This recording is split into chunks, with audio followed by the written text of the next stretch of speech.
and welcome to this co-production of WION and VOA. I'm Susan Tehrani in New York. Let's go straight to our first story, where the health of the economy often plays a big role in how Americans vote. This year, there are early signs that other issues may be just as important as voters prepare to cast their ballots in November.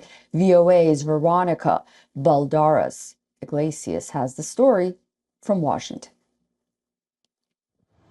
President Joe Biden kicked off 2024 on the campaign trail in Pennsylvania, where he reminded Americans of the gains he says the U.S. economy has made under his leadership. You look at the consumer confidence measures, they're way up. Look at across the board. Everybody's doing better, and they believe it. They know it. There's no question that the U.S. economy has defied expectations by rebounding from the COVID-19 pandemic and remaining strong, says Assistant Professor of Economics at the George Washington University, Stephen Hamilton. Inflation is down to sort of 3.1%, which, is less than half of what it was at its peak. Meanwhile, unemployment has remained near sort of 50-year lows at 3.7%. So that's a real achievement. But whether the progress made so far will help get Biden re-elected in November remains to be seen, Hamilton noted. I think the big question leading into the election is how quickly will wages rise and how quickly will inflation fall? And basically, will people start to feel the benefits before that date? 76% of U.S. adults see the economy as a top priority in 2024, according to a poll conducted last month by the Associated Press Nork Center for Public Affairs Research. Tim Carter tends to vote Republican. This year, his main concern is immigration, but he's also critical of Biden's economic policies. I don't think he's done as good as he says he has. And as for the average American that's trying to make paychecks meet end to end, it's not. The inflation's way higher, and so your actual earnings have gone down.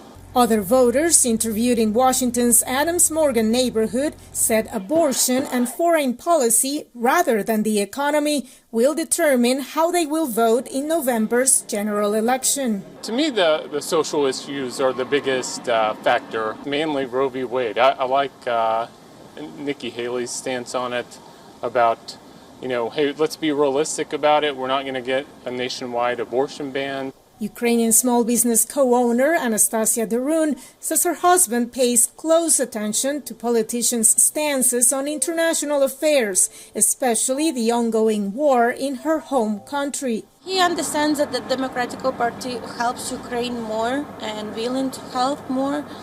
And we are sure there's a lot of Republicans who wants to help too. But so far we see that some deals are cutting off, and we do not know what to expect. Although the economy is not the main reason why Elsa Abraham says she will vote for Biden, she praises the president's handling of the issue. I think that the economy is only getting stronger. I think the interest rates will drop this year.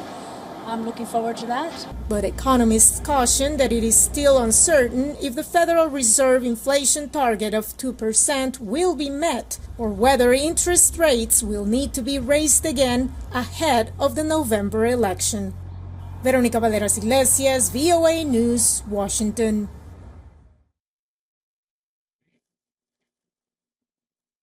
VOA's Jessica Stone joins us now with additional reporting. She's live from the White House. Hi, Jessica. Veronica's report covered many of the issues facing the president. This has also been a big week, however, for Republicans running to replace him. What did we learn from the Iowa caucuses on Tuesday? Well, the Iowa caucuses definitely winnowed the field. We had Vivek Ramaswamy, the entrepreneur, dropping out right after a poor, distant fourth showing in Iowa. And DeSantis, the Florida governor, coming in second, with Nikki Haley, the former UN ambassador, coming in third. But former President Donald Trump taking more than 50% of the registered Republican vote, about 110,000 people voting in all. He improved on his margins, though, from the 2016 Iowa caucuses, and that's significant because, of course, this is a standard-bearer election, the first primary in the country. It sets the stage for how the momentum will be shaped for these candidates. That said, the group Politico analysis showing he had a weak performance in the suburbs and among educated voters. Iowa voters, though, are whiter, older, and more rural than the rest of the country, so it is in no way indicative of what we can expect for the rest of the primary season. Susan? The next Republican primary battle comes next week in New Hampshire. How is that shaping up to be? Well, we have a poll Tuesday showing that Trump and Haley are tied at 40% of the vote. They are the two main Republican candidates to watch because Ron DeSantis is really not competing in New Hampshire. He has actually already pulled his staff and sent them to South Carolina, where the next primary happens for the Republicans. A Suffolk University New Hampshire poll showing that Trump is getting 50% of the vote of support of the Republicans registered to vote in New Hampshire. Haley taking 34%. She is leading among moderates, and there are more moderate Republicans in New Hampshire than in Iowa, so we'll have to see how she does in New Hampshire. It will be really a test of whether or not she can make up ground against Donald Trump, and then going on to South Carolina, which is a place where she used to be the governor. She says she will leave New Hampshire with enough momentum to go into that South Carolina primary and make it a two-person race, meaning DeSantis, she thinks, will drop out after New Hampshire. We'll have to see if she's right. All right, we'll have to wait and see. And also, if Donald Trump has this momentum, how long will Nikki Haley decide to stay in the race? Jessica, please stay with me for our next story as well. I'd love to get your thoughts on that. Pressure is mounting on Israel and its main ally, the United States, on ending the war in Gaza. Humanitarian officials are reporting that Gaza's health system is collapsing under the weight of tens of thousands of casualties. The European Union has passed a resolution calling for a ceasefire, while leaders of the group of non-aligned movement are preparing to meet in Uganda. VOA's Anita Powell reports from Washington on how the conflict is affecting the globe. The U.S. support of Israel as it continues its operation to eliminate Hamas has had global fallout, with the European Parliament on Thursday handily passing a resolution that calls for a permanent ceasefire on the condition that the Hamas militant group be eliminated and that its hostages be released. La votazione è aperta. The vote is open. La votazione è chiusa. The vote is closed. Ed è approvata. It is approved. President Joe Biden, who has resisted calls for a ceasefire, said Thursday, "We've got a long way to go in the conflict." And while Israel's president acknowledged that the operation has harshly affected the 2 million residents of Gaza, he says Israel has no choice but to continue. I'm not shying away from the human tragedy in Gaza. And you want to know something? We care. We care. It is painful for us that our neighbors are suffering so much. But how else can we defend ourselves if our enemies decided to entrench themselves in an infrastructure of terror of unbelievable size?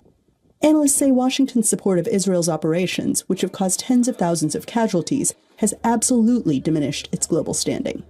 Today, the United States is even more isolated on the issue of Gaza at the UN, at the General Assembly, than Russia was 2 years ago.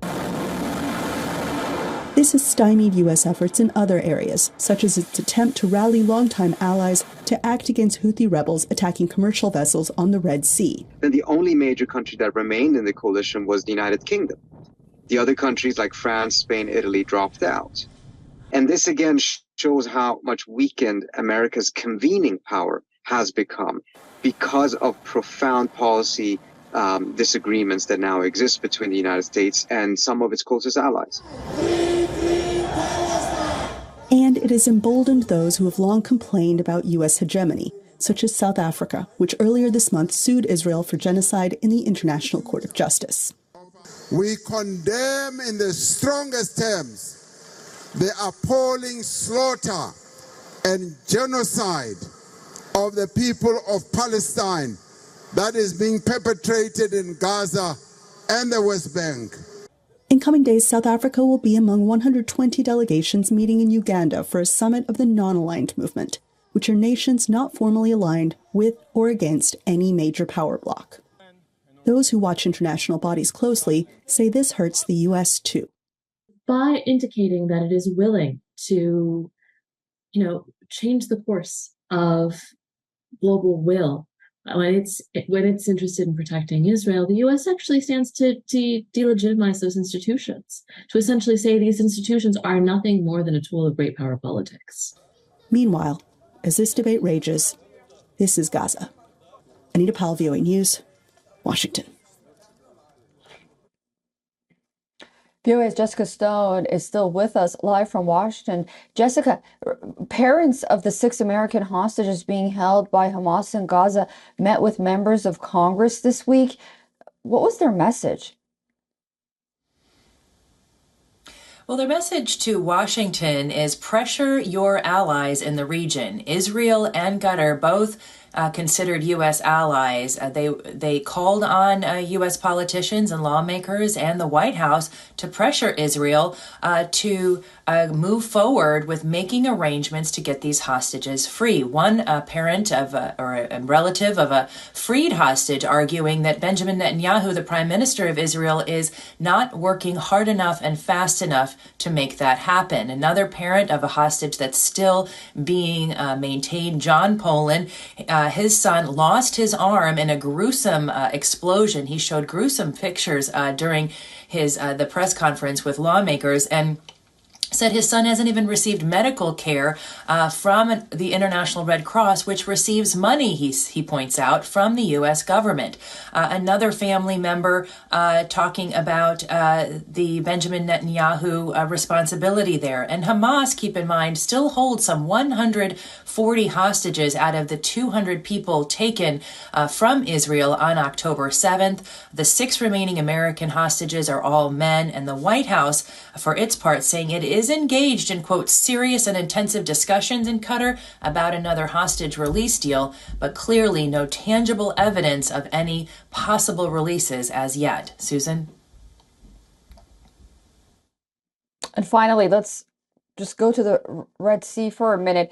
The U.S. has been increasing pressure on the Yemen's Houthi rebels, trying to contain the Gaza war from expanding or, so to say, spilling over to other parts of the region. What is Washington doing, and is it working? Definitely a lot of pressure happening this week, including a 5th round of strikes against those Houthi rebels by U.S. forces. They continue to attack vessels, cargo vessels, even American-owned vessels in the Red Sea that are just making their way to bring products around the world. The Biden administration also redesignating the Houthi rebels as a global terrorist organization that denies them access to the global finance system. The Biden administration had actually removed that label 3 years ago, but has now re-implemented it. No, it is not making much headway. These steps are not making much headway in deterring the Houthi rebels from furthering to attack a number of vessels in cargo lanes that they have access to, specifically in the Red Sea, as a means of protesting the Gaza war that is going on not far away. Susan? Okay, VOA's Jessica Stone joining us live from the White House this morning. Jessica, always a pleasure to talk to you, and thank you for all of that analysis. You bet.